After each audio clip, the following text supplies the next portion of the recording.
Donc, alors, on continue Bézat Hashem dans les Ilchot Gniza. Donc, hier, on a rapporté d'abord une première information qui est importante, que l'interdiction de la Torah d'effacer le nom d'Akadosh Baruch Hu, elle est que sur des écrits qui sont d'ordre toraïque, c'est-à-dire le Sefer Torah, les Tefilin ou les Mezuzot, où on a une mitzvah de la Torah de les écrire, alors que les choses qui sont non permis à l'écriture, exemple, la Gemara, les Mishnayot, qui ne sont pas faites pour être écrites d'habitude, à la base, elles sont faites pour être transmises de bouche à oreille, oralement, et bien l'interdiction de brûler ces écrits-là, ils ne sont pas d'ordre toraïque, mais d'ordre rabbinique. D'accord? Donc ça, c'est ce qu'on a dit hier. Maintenant, on a donné une autre information, que l'interdiction, elle est que lorsque l'écriture en question, elle a été écrite, l'Eshem Kedushat Hashem. C'est-à-dire que lorsqu'on a écrit le nom de Dieu sur le Sefer Torah, on a pensé à le sanctifier au nom d'Akadosh Baruch Hu. Mais si jamais c'est pas pour la sainteté d'Akadosh Baruch Hu, alors on pourra éventuellement l'effacer.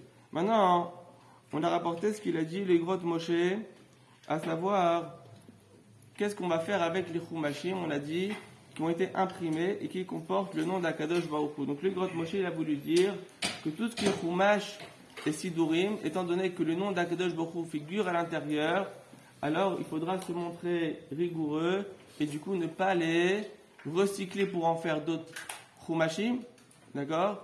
Et bien entendu ne pas les jeter à la poubelle. Pourquoi? En fin de compte, le nom d'Akadosh Baruch Hu, il est dessus, c'est quelque chose qui sera interdit. Cependant, ce qu'il était d'accord de faire, c'est quoi? C'est de recycler tous les divrei Torah qui ont été écrits en langue étrangère ou bien en hébreu sans qu'il y ait à l'intérieur des noms d'Akadosh Baruch Hu pour en faire à nouveau des anonymes, d'accord? Donc des livres de Torah, d'accord? Qui vont être toujours du même usage. Ça, c'est l'approche du Igrot Moshe. Maintenant, est-ce qu'il y a des décisionnaires qui sont plus permissifs que les Igrot Moshe? Alors, on sait que le Seder Hamed, Rav Chizkiyahu Medini, donc c'était un grand sage, d'accord? Si je ne me trompe pas, il était en Turquie. Il a écrit un grand chapitre concernant Mechikat Hashem, c'est-à-dire effacer le nom de Akadosh Baruch Hu. Et lui là-bas, il va être plus permissif que le Igrot Moshe. C'est-à-dire, on a donné un principe de base. Le principe est que la sainteté du nom d'Akadosh Baruch Hu, quand est-ce qu'elle repose sur les Sefer Torah? Que lorsqu'il y a eu une pensée et une parole de sanctification du nom. Mais si jamais la pensée n'était pas là, comme on l'a dit, il a écrit le nom d'Hachem au lieu d'écrire Yehuda, il n'y a pas de Gdusha dans le nom, donc on peut l'effacer. Il dit, le Sdechemé, il dit, lorsqu'on est en train d'imprimer un Chumash, est-ce qu'on est en train de penser à sanctifier le nom d'Akadosh Baruch Hu? Personne.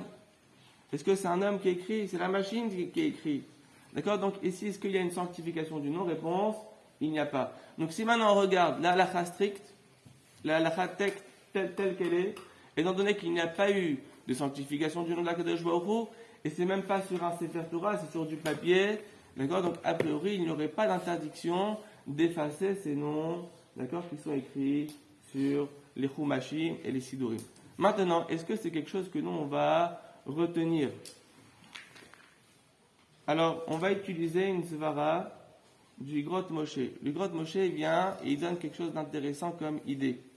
Il vient et dit comme ça, il dit que lorsqu'on est en train d'écrire quelque chose qui est d'ordre rabbinique, c'est-à-dire sur du papier, ou bien on va écrire une Mishnah, on va écrire de la Gemara, on va écrire des fascicules hebdomadaires, d'accord?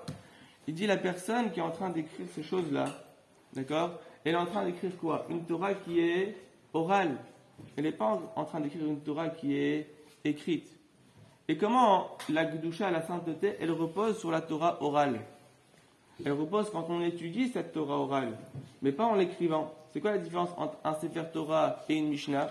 C'est que le Sefer Torah, il a une mitzvah dans l'écriture même du Sefer Torah. Donc la Gdusha, la sainteté, elle repose sur le Sefer Torah. Alors que quand j'ai une Mishnah, est-ce que la Mishnah, elle est sainte parce que dessus il y a écrit une Mishnah? Non, pourquoi? Parce que c'est une Torah qui est orale, c'est pas une Torah qui est écrite. Et du coup, qu'est-ce qui se passe? Quand est-ce que la sainteté, elle va reposer sur le livre? Quand on va l'étudier. Tant qu'on n'a pas étudié, il n'y a pas de Gdusha. Donc d'abord, tous les fascicules qui n'ont pas été lus par les gens, on peut les prendre et les mettre à la poubelle. Pourquoi? Parce qu'il n'y a aucune Torah qui a été utilisée. Ce livre de Torah n'est qu'un support. D'accord? Il n'a pas de Kedusha de par lui-même. Maintenant, même si on l'a étudié à l'intérieur, d'accord? Étant donné que la Torah, la mitzvah d'étudier la Torah, elle est sur notre étude, elle n'est pas sur le livre. Alors, tant que ce livre, il nous permet d'étudier la Torah, alors il aura une sainteté. Et dès qu'on aura décidé qu'on n'en veut plus, on a fini de le lire, alors sa sainteté, elle va partir. C'est comme le loulav, d'accord? Quand on a, pendant les 7 jours de la fête, il est considéré un objet de mitzvah, et dès que la fête, elle se termine, c'est plus un objet de mitzvah, on peut le jeter à la poubelle. D'accord? Donc comme ça, il dit le Egrot Moshe. Donc d'après ce qu'on vient d'étudier là, toutes les ketavim, toutes les fascicules, toutes les choses qui ont été écrites en français, ou bien qui ont été écrites en hébreu, et que des noms d'Akadosh Baruch Hu ne figurent pas à l'intérieur, parce que forcément, il faut bien qu'on soit rigoureux, parce qu'il y a d'autres avis. Donc toute chose où il n'y a pas le nom d'Akadosh Baruch Hu qui est écrit à l'intérieur, il y a des paroles de Torah uniquement. Qu'est-ce qu'on pourra faire? Éventuellement, d'accord, on pourra les mettre dans un sachet plastique et les mettre à la poubelle. D'accord? Maintenant, je vais vous donner encore une explication. Il y a une discussion à savoir, lorsque c'est écrit dans la Torah, c'est écrit Lota Asunken, l'Adonai Elohechem. Vous ne ferez pas ainsi pour tout ce qui est divin, tout ce qui appartient à Kadosh Baruch Hu. Ils disent la Gemara, ils disent les poskim, lorsqu'on parle d'abîmer ou d'effacer le nom d'Akadosh Baruch Hu, l'interdit, il est lorsqu'on le fait avec les mains, de façon directe. Mais quand il s'agit d'un maasé qui s'appelle gramma, c'est-à-dire, c'est une conséquence d'une action que j'ai faite, c'est indirect. Une action indirecte pour effacer le nom d'Akadosh Baruch Hu, d'après la Torah, c'est pas interdit. Maintenant, lorsque vous prenez, donc on a dit des paroles de Torah où il n'y a pas le nom d'Akadosh Baruch Hu, donc c'est une khumra qu'on est en train de faire, d'accord? Et on va les mettre dans un sachet plastique, on va les mettre à la poubelle. Où est-ce que notre déchet, il va aller? Hein? Où il va? Qu'est-ce qu'ils font? Déchetterie. Ils font quoi dans la déchetterie? Ils brûlent. Alors j'ai cherché sur internet, j'ai regardé des vidéos, d'accord? Ça m'a fait les vacances de août. Qu'est-ce qu'ils font avec notre déchetterie? Donc il y a en tout 3 options. Valorisation énergétique, c'est-à-dire qu'ils vont brûler pour en faire de l'électricité, ou bien du recyclage, ou bien l'enfouissement. Ils vont enfouir ou laisser nos déchets à l'air, de sorte à ce qu'ils vont, comment on appelle ça, ils vont se désagréger naturellement. Donc quand maintenant, vous prenez votre Dvar Torah en français, et vous le mettez dans un sachet plastique pour lui garder son kavod, si on veut, pour pas qu'il soit mélangé avec les bananes et les tomates, d'accord? Qu'est-ce qui se passe? Vous allez le mettre dans une poubelle. Où est-ce qu'elle va aller, cette poubelle? Alors, il faut faire attention.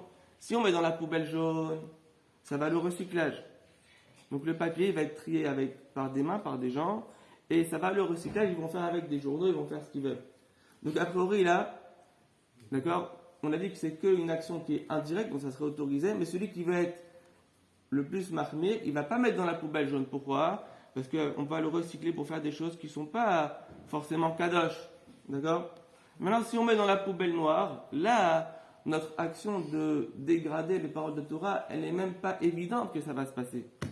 Pourquoi? Parce que, comme on l'a dit, c'est où ça va être revalorisé, on va le brûler, ou bien ça va être enfoui. Si c'est enfoui, on a fait la mitzvah de la Geniza. D'accord? Donc, lorsqu'il y a des paroles de Torah qui sont écrites en français, d'accord, et il n'y a pas de nom d'Akadosh Baruch Hu à l'intérieur, éventuellement, on pourrait les mettre dans un sachet plastique, dans le sac poubelle qui vont dans les poubelles noires, et ça serait autorisé. Bien entendu, celui qui peut mettre à la Geniza, Kol HaKavod, mais la personne qui n'a pas la possibilité, et que pour lui c'est, on appelle ça, c'est plus un désobligeant de laisser les paroles de Torah qui prennent la poussière, qui sont jetées comme ça dans des meubles, etc. De faire ça, ça serait peut-être plus intéressant. C'est pas quelque chose qui est exclu. On a vu ça dans le Chida. Le Chida, il ramène que dans les greniers des synagogues, il y avait les chumashim, etc., qui étaient jetés de façon déshonorable. Et il disait, c'est possible que les brûler en cachette, c'est mieux que de les laisser là-haut, prendre la poussière et être entreposés de façon désobligeante. Donc en tout cas, c'est pour les paroles de Torah. En tout cas, toutes les feuilles, les factures où il y a écrit Bessiata Dishmaya, Bezrat Hashem, ça, il n'y a pas de problème. On peut mettre à la poubelle sans problème. Chazak, au Baruch. تنادي بيلي وكبشنا على خبر أجل على خبر أمر بالعذاب